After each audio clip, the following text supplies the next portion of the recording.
This week, Academy football paid tribute to the memories of 9/11 as the first game of the Commander-in-Chief's Trophy was played on the 20th anniversary of the attacks.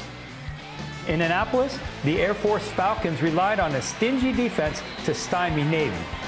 It was tough, it was difficult, it was rugged. I mean, really exactly what you expected. The Middies not only lost the game, but the loss also shook up their coaching staff. We're struggling on offense right now. We're gonna get this right. We're not quitters, man. At West Point, Army hosted a nail-biter as the triple option bested a Western Kentucky gunslinger. Bottom line is, we made enough plays. We did enough good things throughout the day, and we made enough plays as a team to win. And 4 turnovers by the Coast Guard Bears dropped their record to 1-1. Pick 6! Probably, I would say at the end of both halves, there were still plays to be made that we left on the field. So it's a work in progress. It was a day of tributes and a day of triumphs and a week of turnarounds. What's next on the horizon for Service Academy football? There's only one place to get that answer. Welcome to Behind the Lines, the Academy Football Report.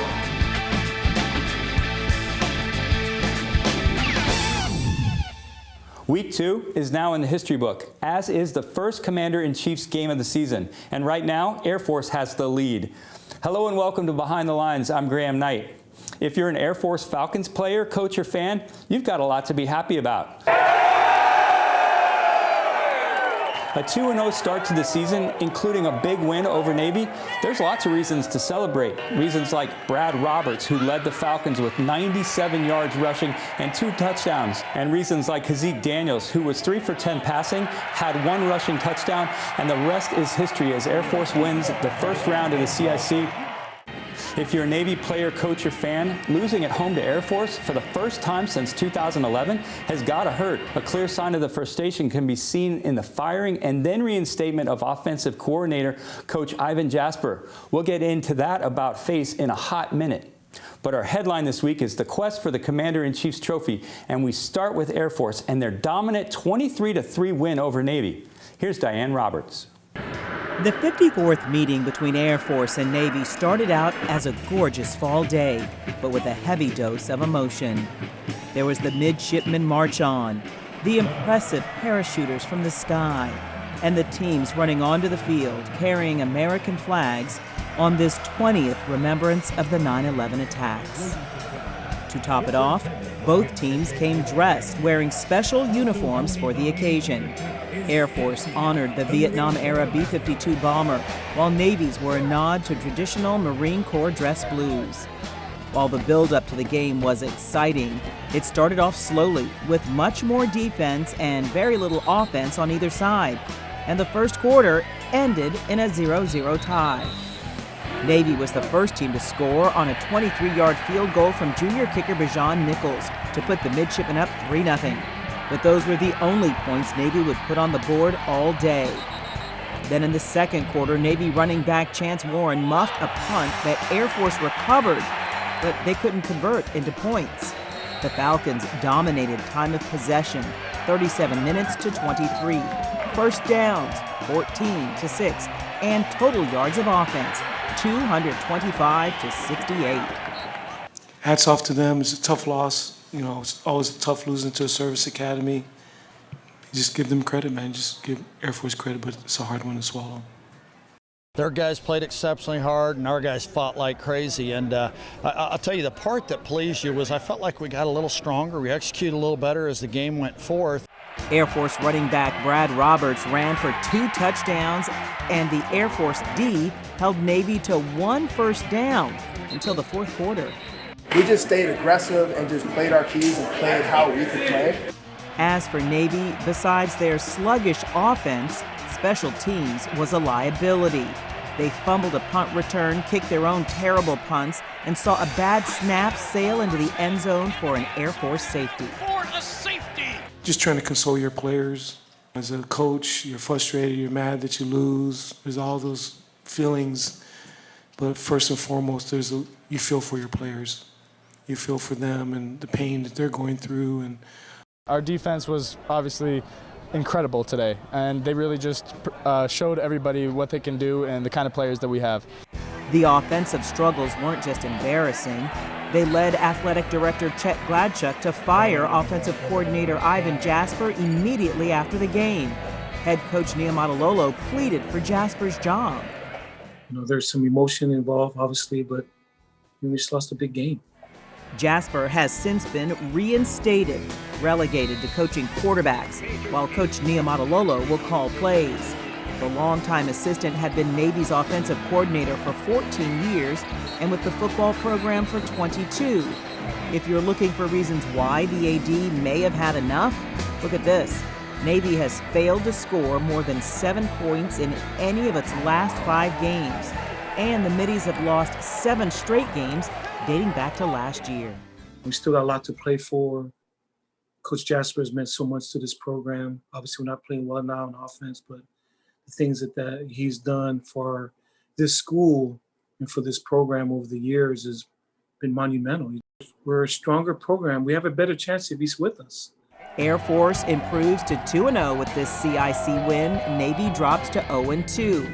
And players for both teams knew the significance of playing on September 11th. For me, it kind of puts everything in perspective. I'm sitting here sour and very upset about a loss. But 20 years ago today, so many people lost loved ones. We came in prepared. It was 9/11. Everyone's got emotions. It was a special day for everyone. Air Force begins conference play next week, while Navy has a bye.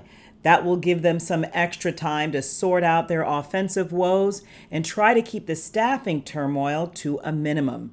This as they prepare to begin one of the toughest schedules in all of college football. Graham?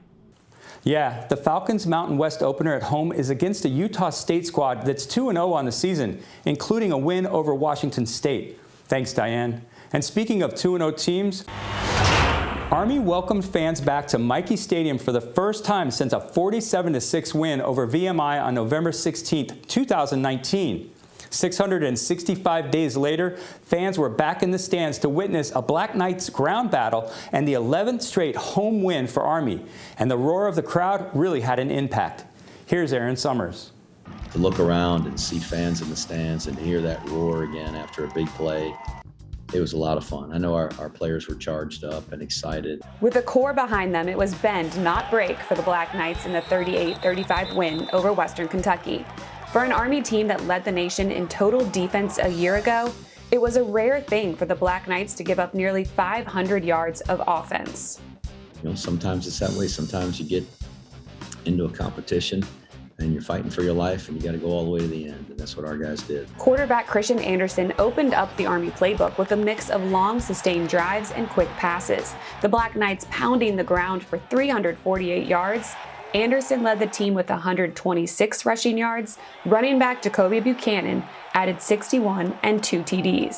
I just give thanks to the coaches, the players for trusting me to lead the team today. I was able to do well because the line did well. They were able to block well. The slots were able to get people on the ground. Starting with the Markel Broughton interception on the Hilltoppers' opening drive, the Army defense held a powerful offense off until the fourth quarter. We knew we were going to be facing a really good quarterback. He did put the yards up on us, but like you said, we came out with the win. We made more plays than they made, and that's all that matters. Western Kentucky rallied to score 21 points in the fourth quarter, but after an unsuccessful onside kick, time ran out for WKU.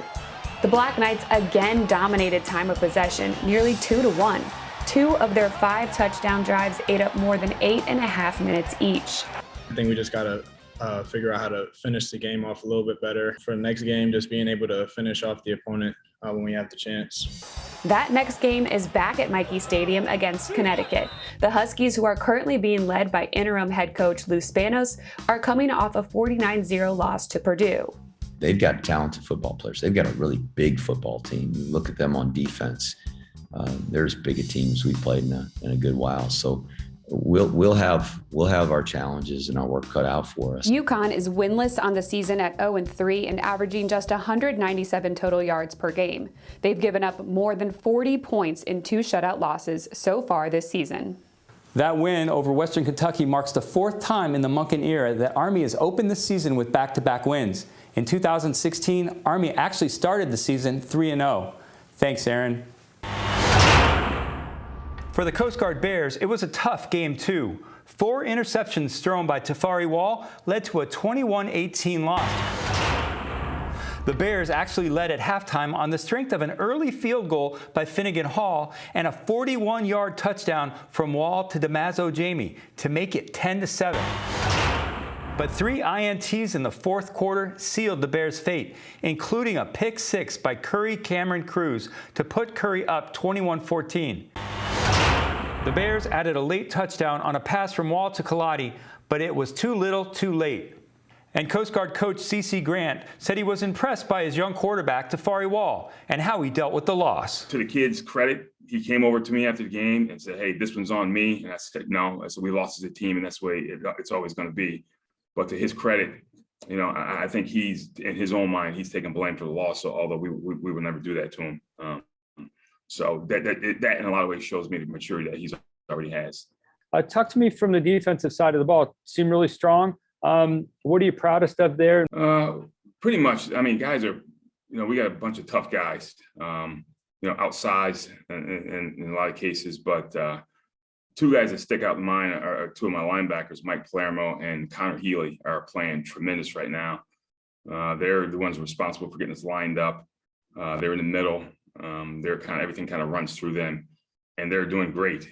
And they've done a great job of kind of being leaders on and off the field. I think the way our defensive backs have been playing, especially the 2 corners, have been great. We haven't given up, you know, knock on wood, we haven't given up any long balls this year yet. So if I look at those 4 guys, they're kind of probably the center of it all. But overall, I like the way that we compete. Even with 4 turnovers and 21-18, that makes quite a statement. Yeah, I have to say, even late in the game, I'm like, we got a chance to pull this out. You know, we went down the field, we scored a touchdown, we went for 2, we get that. Now we're down for 3, and I'm talking to the guys because we still have all 3 timeouts left, whether they're onside or whatnot. But you know, there's a chance that, you know, in retrospect, because they had a personal foul on sportsmanlike conduct. Now, in retrospect, you know, I was thinking maybe I should have kicked it deep, and you know, we go 3 and out. Matter of fact, they threw on 3rd down to save us a timeout. The pass was incomplete. That maybe we get the ball back now instead of getting it back deep in our own area. You know, we probably get the ball back maybe on a 45 or even at the, you know, the midfield mark. So, you know, hindsight's 20/20. You know, we did play hard. That's the one thing I would say about these kids. They played right to the last play. And that's the one good thing I could say about this game. We had a much longer conversation with Coach Grant. If you'd like to see the entire thing, it's on our YouTube channel, Behind the Lines, the Academy Football Report. Coming up, a profile of one of Navy's great players, Diego Fagot. Stay with us. Behind the Lines. We'll be right back after this.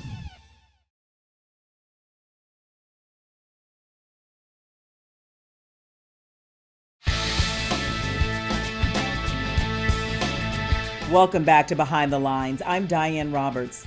This season, we're going to bring you a series of senior profiles and freshman previews. We start today with a Navy senior who has drawn a lot of attention for his physicality and intensity on the field.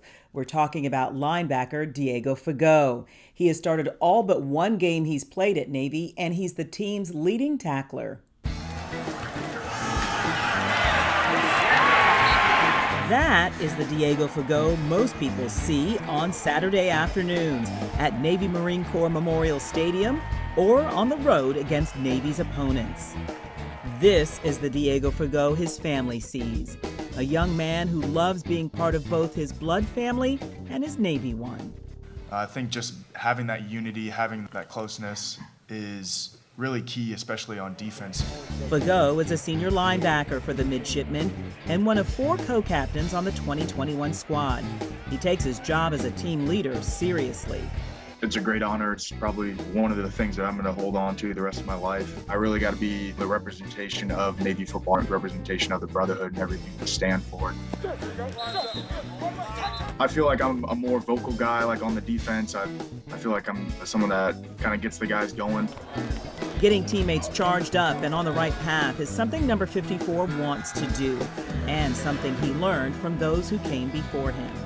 One of the things that I've really taken away from the 3 years of just seeing 3 different sets of captains is don't get tired of doing good, right? And so it's actually a Bible verse in the fact that, like, don't grow weary of choosing the right, doing good. He also learned some of these lessons growing up in Fort Lauderdale, Florida, one of Dean and Anne Marie Fagot's 7 children. The Fago kids were homeschooled, but Diego, who falls 4th in line, played sports for Calvary Christian Academy, where he was a 3-sport star. Besides football, he excelled in baseball and track and field. In fact, he was named Male Athlete of the Year in both football and track and field his senior year for all of Broward-Dade County. But Diego's heart and passion lie with football, where he intends to lead by example. We started the year off by kind of establishing our kind of mantra or motto for the year, burn the boats. Yeah, to just burn those boats, right? Fago is headed for a career in the Marines after Navy football, unless the NFL comes calling. Many say he has the talent, skills, and leadership to make it in the pros. When Behind the Lines continues, Erin Summers talks to the latest alum from Academy football to make it in the NFL.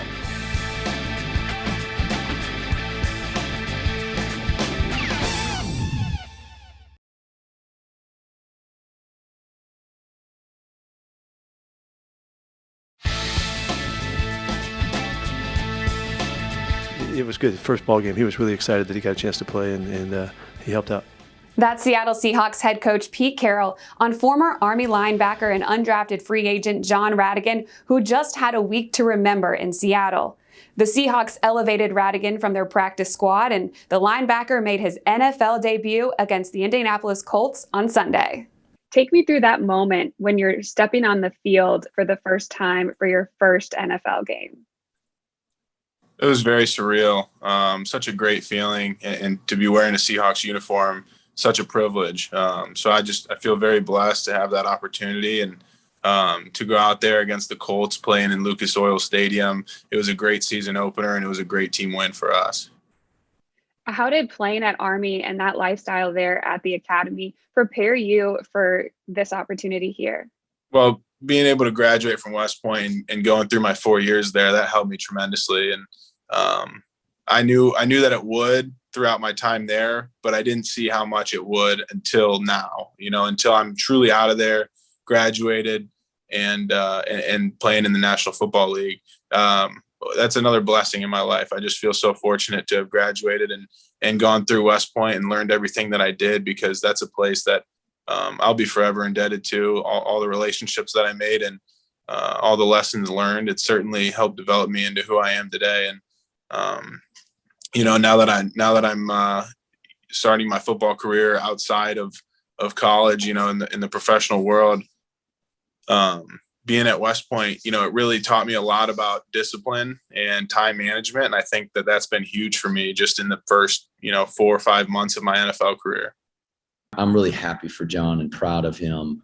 Not surprised. He's a really good football player. And I'm sure they're going to be really, really happy with his performance, just how hard he plays and how tough he is. Rhattigan joins nearly a dozen other Service Academy graduates who are currently with NFL teams. 2011 Army grad Alejandro Villanueva, an offensive tackle with the Baltimore Ravens. New Orleans tight end Garrett Griffin, who graduated from Air Force in 2016. Eagles offensive tackle Brent Toth and safety Elijah Riley both played at Army. Long snapper Joe Cardona and quarterback converted to wide receiver Malcolm Perry with the New England Patriots. Former Army linebacker Cole Christensen, who's with the LA Chargers. Houston Texans tight end Paul Quessenberry, who played at Navy, and former Air Force Falcons Parker Ferguson and Zane Lewis, who are with the New York Jets. You can always check out our YouTube page, Behind the Lines, as we'll track former Service Academy football players in the NFL throughout the season. And don't go anywhere. A final look at sights and sounds from Annapolis is coming up next on Behind the Lines.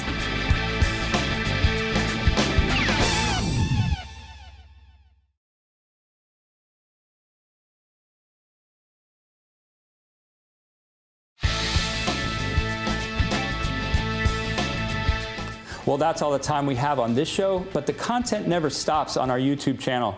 What's there, you ask? The entire interview I did with Scott Wyckoff on Diego Fagot and my entire interview with Coach Grant from this week, as well as a deep dive into what it's like to be a captain at an academy football team. We did a piece on YouTube. It was extremely popular, and there's a lot of content we couldn't get into in that piece, and that's on YouTube. So be sure to pay us a visit on our YouTube channel. Don't forget to like, subscribe, and share while you're there. And as we close out this show, let's take a look back at the sights and sounds of a memorable day in Annapolis from the first CIC game of the season. And be sure to join us next week for the next edition of Behind the Lines, the Academy Football Report. My name is Chris Carlson, and I'm a professional 3D chalk artist. Today I've drawn the 9/11 memorial and a giant American flag coming out of the center to celebrate the 20th anniversary and the Navy Air Force game. I wanted to honor the anniversary of the event and the football game and bring in the flag for patriotism and just kind of link everything together and create a really powerful image that everyone can relate to. It's a lot of fun. People are really amazed when they look at it through their camera and it really pops into 3D, and they just have such a good time, and it brings me a lot of joy. There's a lot of emotions that go through my head. This is different than my normal work. I'm usually very playful and lighthearted in my work, so this has been a time to kind of reflect on what we have as a nation and how lucky we are to be here and to be doing the things we love to do. And so it's been a good reflecting time. I am from Colorado, so Air Force Academy is down in Colorado Springs, but I just want a good game. And last but certainly not least, carrying the most enduring symbol of freedom and democracy,